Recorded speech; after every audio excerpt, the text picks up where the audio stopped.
Thanks for tuning into Upward Way podcast. If you're looking to be spiritually blessed, moved, and inspired, there is no doubt you are in the right place. On our show, guests recount their encounter with Christ and how their lives have been transformed through the grace and love of God. And now, please welcome our host. Hello and welcome to Upward Way. I am your host, Marlon Walters. My guest today is the co-founder of the People of Shenzhou, a mission to reach Mandarin-speaking folk in the UK with the Three Angels message. Pin Yeo, welcome to the Upward Way. Thank you for having me. Hello, everyone. It's my joy having you here today. And I'm really so fascinated to learn so much about your mission, your ministry, the People of Shenzhou. Could you just give us a little taste as to what this mission is all about and maybe when you get started into all of this? Yeah, we are just a small group of passionate church members. We earnestly desire to share the everlasting gospel, especially the Three Angels message, through a caring and supporting Mandarin-speaking community, especially here in the UK and hopefully across the world as well. Because what we see is that having lived in this country for almost 30 years as a Seventh-day Adventist, we haven't seen a Mandarin-speaking church in this country anywhere. And so myself and Sister Lei, who is the founder of the group, she approached me during lockdown last year and said that, Pin, we have always been talking about this, starting something, and hopefully, our vision is always to have a Mandarin-speaking church in the UK. And we talked about that many, many years ago, even before our children were born. So that was almost 20 years ago, but it never came to fruition and never started anything because soon after, we had our own family, children came along, and Sister Lei was busy with work. So something good came out from the lockdown, I would say, so we thought this is the time, and we started it over Zoom group, like a, fellowship group as a care and support group initially to reach out to immediate friends and families. Sounds wonderful. So in a nutshell, your ministry started sometime last year, as you said, during the lockdown. And what has it been like thus far since you have started? What has the feedback been like, that is? Wow. We initially had families who are also Seventh-day Adventists, especially Sister Lei's brother, who is a pastor in Australia. And he has his group and his family members joining us. And then, that is the initial setup. And he came to share testimonies. Yeah, we invite friends, work colleagues, and feedback from people are very warm and welcoming group. And it's a place that people find that there's a sense of home, hearing the familiar language and, people coming together, talking about God and encouraging one another, praying for one another. And it makes people feel very comfortable, and something that we even have a friend who worked night shift as a nurse. And when she come back from her duty on a Sabbath afternoon, she makes sure that she doesn't fall asleep, or she would even set alarm clock to join the group. Very exciting. And I noticed you said at the beginning that it was out of a need, something that has been on your heart for well over 20 years. And already you could consider yourselves, I know it has not yet started, but as church planters, people have dreams to start a church. And one day I know it will move outside of, we'll say, the online, and it will also have a physical building there. By God's grace. By God's grace, right. Yeah. You did mention that, you have been in the UK for well over 30 years. So we could assume that you're not originally from the UK. So could you just shed a little as to, your background, where it is that you're from? I come originally from Malaysia, from a Chinese family, quite a traditional family. I would say that my family background, a mixture of Taoism and Buddhism as well. And so when I came to the UK, I think God has been leading in my life in a miraculous way that I never know until I look back after I became a Christian and how and when the seeds could have been planted in the first place. And I realized that it was even way back down when I was in primary school, because even though my parents, especially my dad, he came directly from China to live in Malaysia, but my mom was born and raised in Malaysia. My mom and my dad had very, very different backgrounds because my mother was educated under the British colony time in Malaysia. And so she was raised up in the convent school. And when I was young, they sent me to a convent school. And so that's first when I heard of Bible stories about the stories of creation. Yeah, but hearing Bible story as like just another story, like a children's story. Until I came to the UK and somebody shared with me, I will tell you more. Yeah, somebody shared with me this VOP, corresponding Bible study course, and that's where I learned the Adventist truth and came to the church. You did say VOP, that's an acronym for Voice of Prophecy. Oh, yes. You have just given us a little taste as to your faith journey. And so I'm just going to give you the opportunity now to share in a fulsome manner how it is that you came to be a Christian. So you could just walk us along that journey. Christian journey.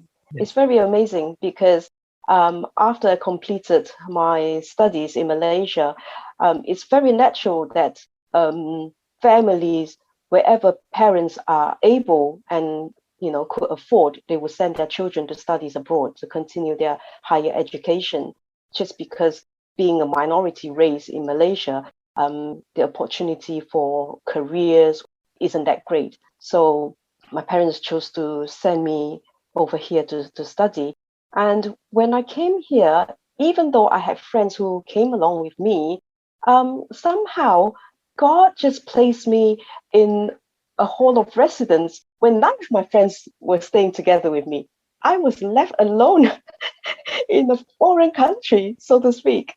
And I think that is where God is slowly, trying to tell me that I need not feel lonely, that I'm not alone. So he led me to a group of Sunday Christians.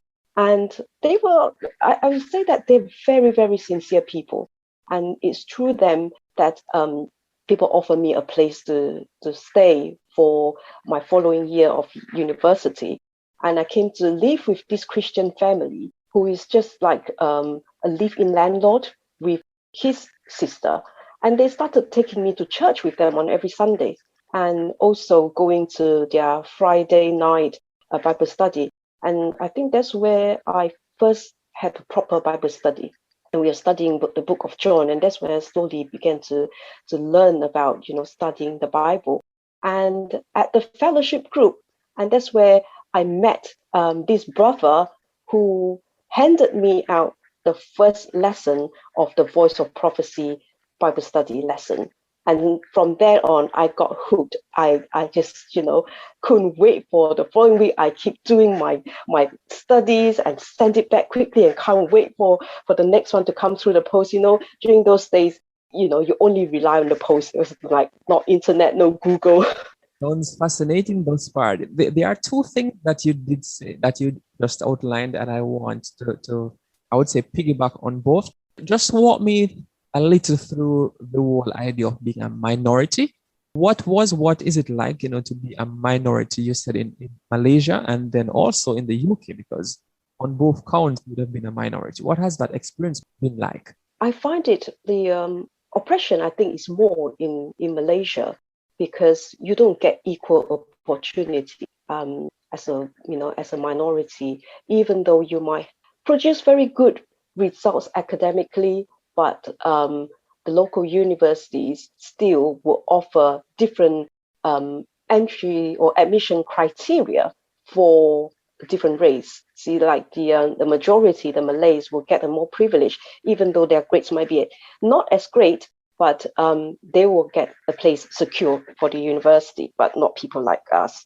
And so that is quite hard in a sense, because then we will see the minority groups using their own efforts to group together, come together. Maybe the more well-to-do ones will offer some kind of help in scholarship or student loans or grants to help out people of our same ethnic background who can really do well, but just parents couldn't afford to send them for further education overseas. Yeah, we'll see that kind of help and support from your own people. But over here in the UK, I don't find it that bad, really, because that's why, you know, many of us come over and left the country to go to different parts of the world, because you find that this is where, you know, you can use your own, somebody can recognize you for who you are, really, for what your capabilities. In other words, you could say it's more like a level playing field where you're. Of course, of course. Thank you for that insight or those insights. The experience you had where you went to that Bible study and this person gave you the first lesson of the VOP, voice of prophecy. There are many persons of faith who are a little, shy, they are a little timid, they are wondering, will the person open up? But in your case, this gentleman apparently did not have any doubt in his mind. So what would you say to persons who would like to share the faith, but they are a little bit hesitant because maybe they are afraid of rejection? What would be your advice to those individuals? I think I myself used to be like that. But once you think that, it is not me who is doing it, but it is God who is doing it, then you find it a lot more easier. Even when you go out and giving out, distributing leaflets and magazines, we go in the name of the Lord. The person is not going to see you for who you are. It's the Spirit that will lead and guide the person's heart. That is all that matters, So I just leave it to the Lord. Whatever it is, it is God who knows, and pray that God will lead you to the right person that He wants you to reach to. That's the only thing that we can do. A very simple yet succinct answer. It is well loaded. As you said, it's just leave it to the Spirit of God to do the leading. God speaks to us all in His own unique way, in His own time. Based on your own experience, how would you say God most often speaks to you? In terms of what method does He often use whenever He communicates with you? Bible text, for one, is one way that I really like. When we come to, whether it's reading it in your quiet time or Bible text that just somebody would maybe send to you, or it could be a song for myself, a hymn. Some words sometimes really touch me. And another way is also through situation, things happening, circumstances that I don't really, you don't really expect at the time. So, maybe when you pray and God just put a thought into your mind or bring someone to you and at that point say something to you. Or it could be a sermon. Sometimes when you listen to a sermon, you really think that that message is really very timely and it's for me at the right time, just suited for my situation. That's just exactly what I need. Then at that moment, just thank you, God. How do you know that I really needed this? I needed to hear this. I really enjoy your answers. There are some individuals, they tend to have this one-dimensional way. So if it's not via dream, if it's not via sermon, they won't listen. But you are saying God speaks in so many different ways, through songs, through music. For me, it's similar in my case. There's really no one way in which God speaks to me. Is it difficult for you to be a Christian, or is it easy? Very good question. I ponder upon this question, and I think that yes, initially I would say that the beginning journey is not easy, but it's once you step out in faith for that first step and make that decision and be fully determined in your heart to follow Christ. And then, things will become easier. Because if I think back now, I think it would be much harder being a non-Christian sometimes. Yeah. So it's not easy becoming a Christian or being a Christian, because when you have the world surrounding you, but also, without Jesus in my life, I can't imagine how it would be, as now that we know Him, I know that in everything is, Him who is leading. Any trouble at all, we don't need to worry. I don't need to fear about what's happening tomorrow.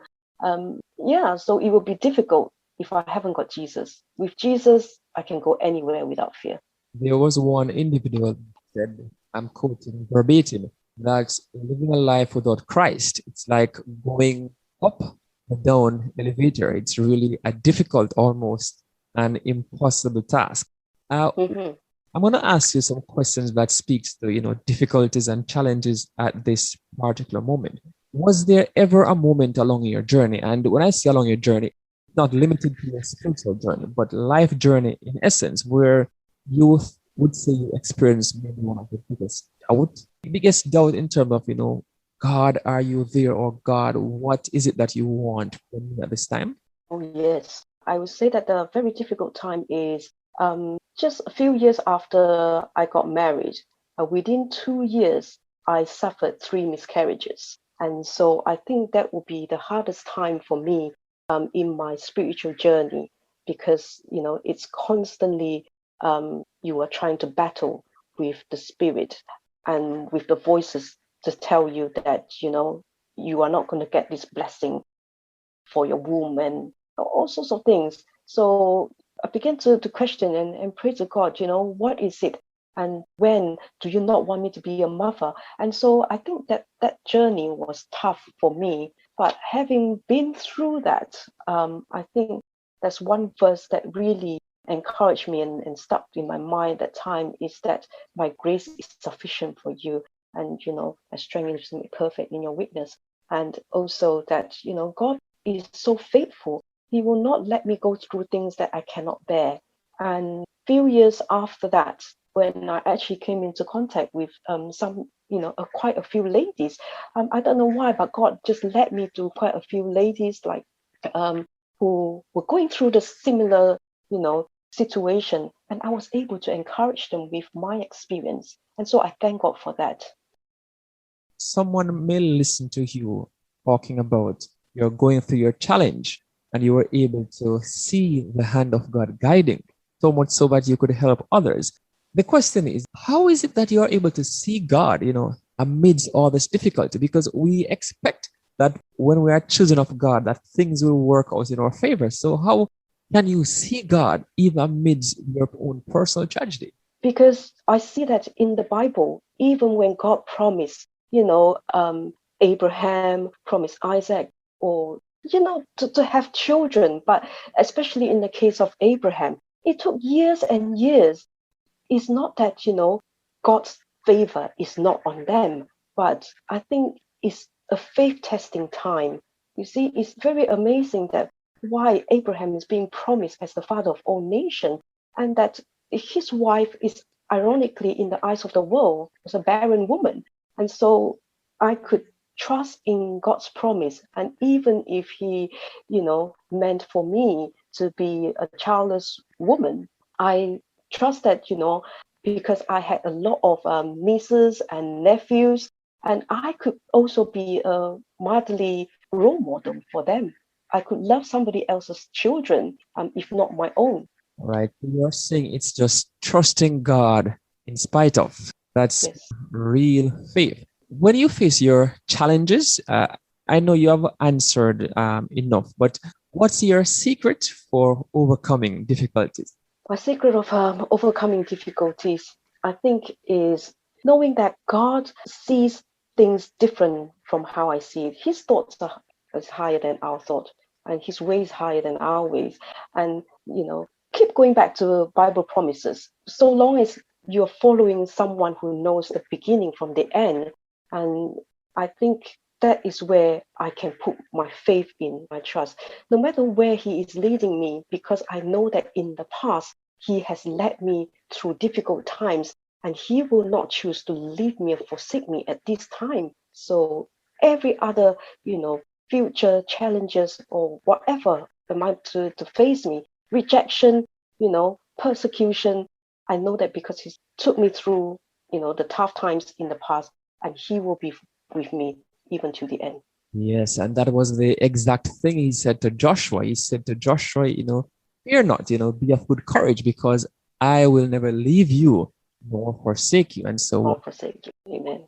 then you can hold on to them and your faith can be anchored.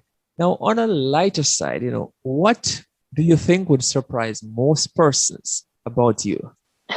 When people see me, maybe they will be surprised first to say that, oh, you have a 16-year-old son? You don't look it.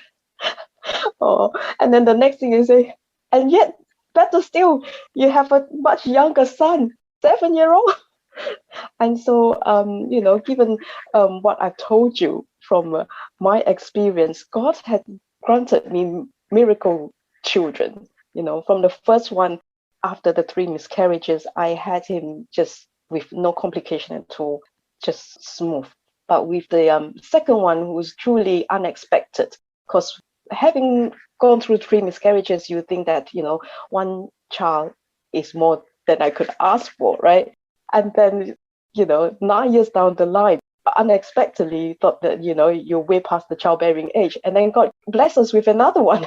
And the other thing maybe is people think that, why do I give up my career? Because I was trained to be a lawyer.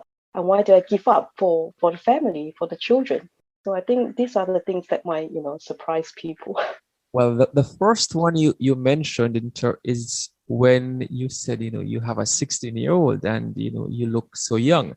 But that one is a surprise to me. You did mention, the miracle of having that second child. And that is how God works, We don't often see him as having a sense of humor, but sometimes the blessings faces in our lives shows that he does have a sense of humor. Have you ever been given an assignment by God that you said, God, no, I can't manage this one, please? Oh, yes. I've done the Jonah, Jonah role, whatever you call it, the Jonah runaway. I think if there's one that I have to pinpoint, will be homeschooling, because I thought that was a very, very tough challenge. And I tried to run away from that. And so when I had my first child, I have friends around me that were homeschooling and encouraged me to do homeschooling. But I was too much of a coward. So I think God had his way of making us do what he wants us to do, even with Jonah's case. So I put my child in a mainstream school, a faith school. And come the third year he was in school, I think when he was in year three, and there were things that happened to him in school that was very unpleasant. He was bullied by a child, and in the beginning, and then later on things got worse, and he was even punched by a child, and that the school wasn't doing their part, not doing enough for what I felt as a parent, and let the child off, not even with a word of apology. And I just thought, that's it. That was, enough. So that's how God made me withdraw my child from mainstream school and kept him at home and homeschool him. Right. It's hard, getting that punch and being bullied. But what has that experience been like? You are the second person I know who, homeschools full time. What is that like? Is it like pulling your hair out? What is that experience like? I would say that, first of all, this didn't last for too long. Okay, so he was year 3, and then I homeschooled him for about 2 years. And I did enjoy those 2 years. But that's when the little brother came along, and I find it very, very hard to cope. And he was distracted. And so we had no choice but send him back to school again.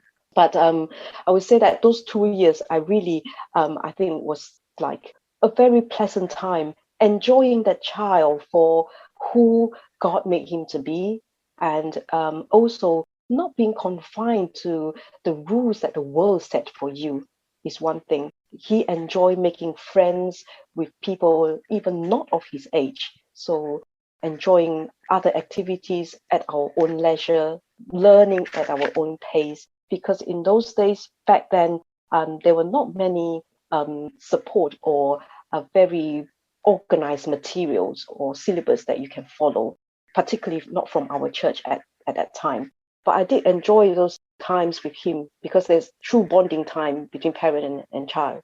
All right. I have to say thanks for that, because when many persons think about homeschooling, they think about pulling their hair out, having things upside down, topsy-turvy, but you're saying it was a good bonding period. And listeners, in case you are contemplating what homeschooling can be like, you just heard it from Pin that it was a good period. She did say there were challenges, but it was a good bonding period. All right, thank you. Onto a little bit of a more, say serious note. There are individuals who struggle with their faith. Well, we all do, but so much so that they end up walking away from the faith. What do you think is causing or has caused so many persons to walk away from the faith? And after you answer that question, I will follow up to say, what could be a solution to fixing that situation? So first, what is it that caused so many persons to just throw in the towel and give up on their faith? Wow, that is truly quite a difficult question because I can't really speak for other people, but from what I see, that could have been the problem is that people don't spend enough time with God. And when you don't get recharged, and the more time we spend doing the worldly stuff, then you get sucked in by the world.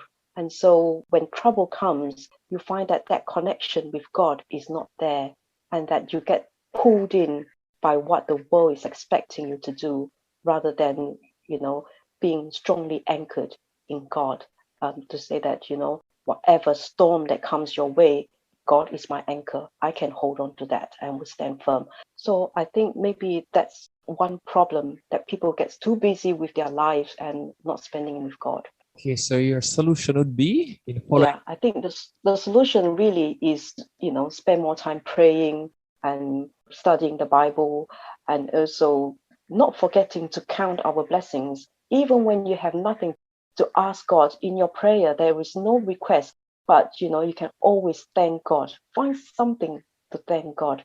Even waking up in the morning, that is also be thankful that God has given us another day. Small little things in life, you never run out of things to thank God for.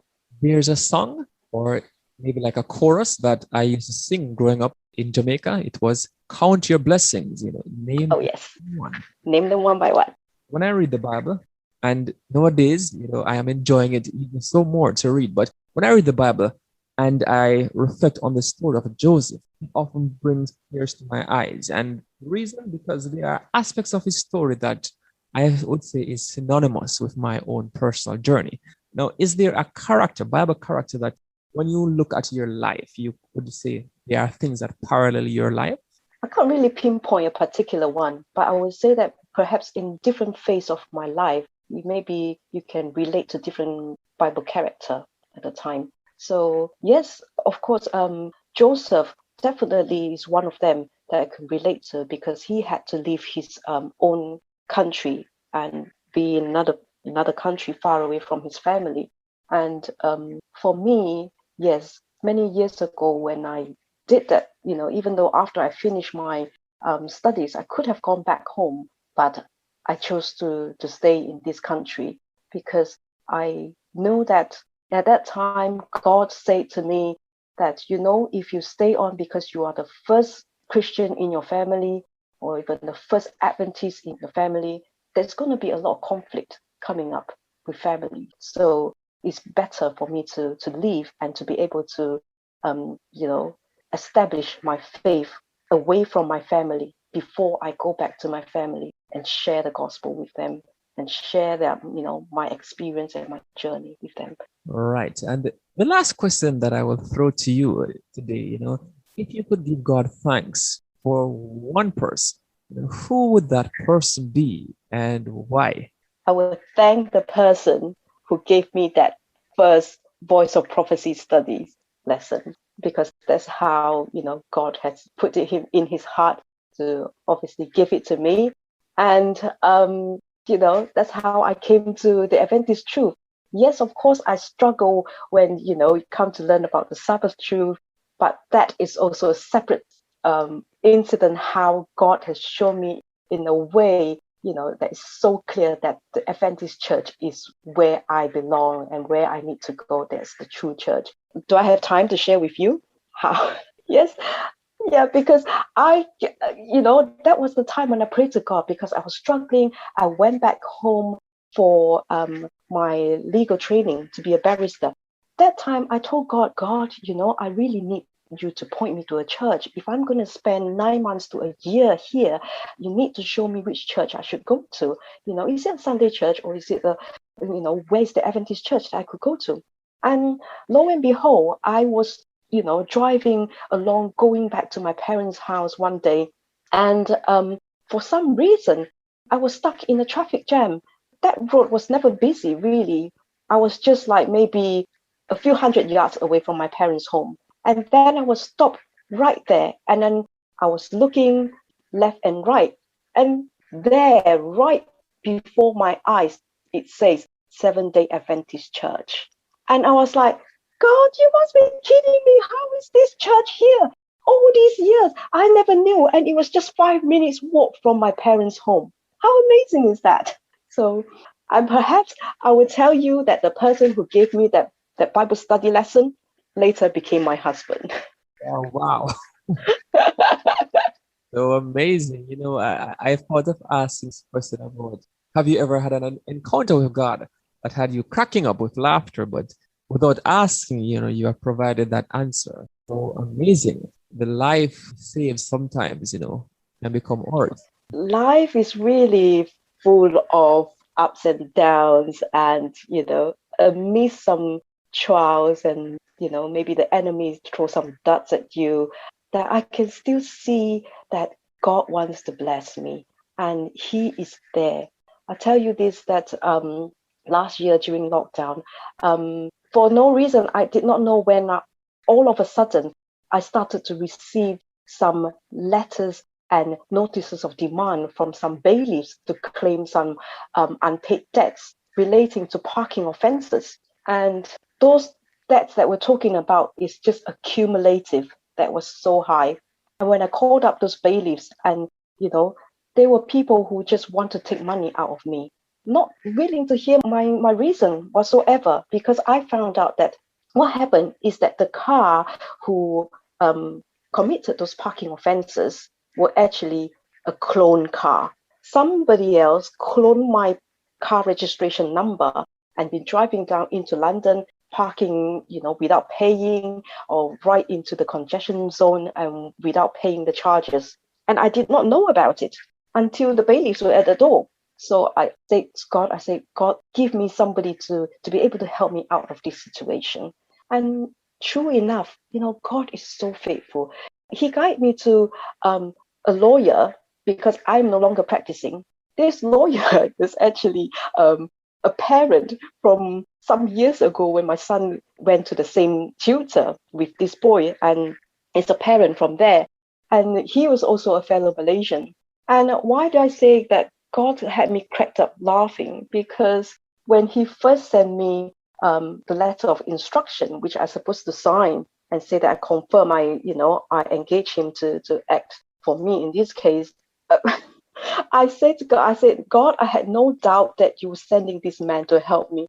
But the way that he, I see so many even basic grammar mistakes in that letter, I just have to crack up laughing, because I say, God, are you serious? I could have write a better letter. I mean, but I say, I know it is your doing, because you want to tell me that when you deliver me out of this ordeal, it will be all glory to your name. It's not because of what this lawyer can do or cannot do, but it is all because of you, because his promise is very sure. He says to me that you will not need to fight this battle. In 2 Chronicles 20 verse 17, position yourselves, stand still and see the salvation of the Lord who is with you. I really put my trust in God, even though this is still an ongoing battle, but I know that at the end, when deliverance comes, that will be all glory to his name. I'll quote Hebrews 11 verse 1 for you. Faith is a substance of things hoped for, the evidence of things not seen. My guest today is Pin Yeo, the co-founder of the People of Shenzhou, a mission to reach Mandarin-speaking folk in the UK with the Three Angels message. Now, Pin, just before we go, do you have any parting words for our listeners? Can I say that if any of your listeners are interested to know more about our group and to join our Zoom meeting, even you can email to us for the Zoom detail. You can find us at voiceofsoulsharing.com. Also, you can find our weekly Zoom invitation on Facebook at the Chinese Seventh-day Adventist Facebook page. So it's Voice of Soul Sharing, VOICEOFSOULSHARING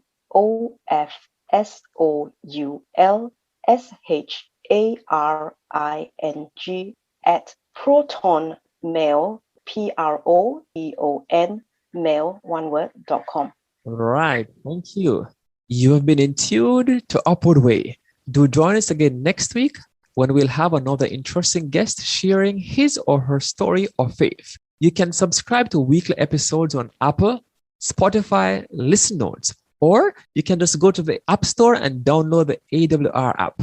Until then, I'm Marlon Walters saying goodbye. May God bless you. You've been listening to the Upward Way podcast, the #1 audio production show for people who want encouragement and reassurance in a muddled world.